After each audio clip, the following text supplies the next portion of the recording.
An important thing to note right up front is that GT Crystal Systems isn't as focused on directly producing Sapphire displays as it is on selling the technology that allows other companies to do it. The core of that technology is these furnaces. There are about 60 at the Salem facility, most of which were busily making Sapphire at the time of my visit. Inside these cylinders, at thousands of degrees, is where the material that ultimately forms an unscratchable smartphone display is forged. So here's how that's done. A sapphire seed, about the size and shape of a hockey puck, is placed at the bottom of a single-use molybdenum barrel called a crucible. The crucible is then filled with a mixture of condensed corundum, which is a crystalline form of aluminum oxide, and a material called crackle, which is uncrystallized sapphire material left over from previous runs.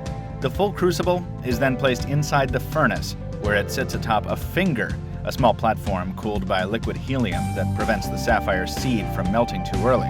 The whole shebang is sealed, the air is evacuated, and the temperature is brought up to 2200 degrees Celsius to allow the materials to melt together. The temperature varies as the material is put through a series of cooling cycles over the next 16 or 17 days. During that time, the sapphire slowly crystallizes from bottom to top, and the end result is this: a cylindrical section of industrial sapphire called a boule. The typical recipe produces a 115 kilogram boule, chemically identical to the sapphire dug from the ground. Boules are marked and separated into more and less desirable regions. Cores can be drilled and cuts made for various applications, like LED production or the manufacturing of airplane windows. Making a smartphone display out of this sapphire material is fairly simple.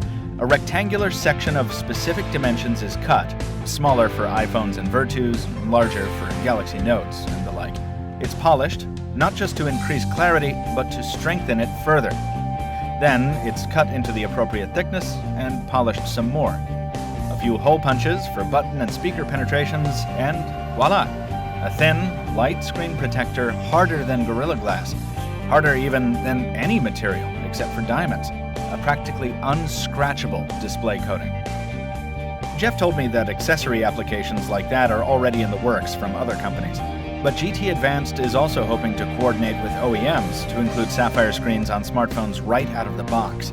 Cost continues to be a big factor, but the gap is narrowing.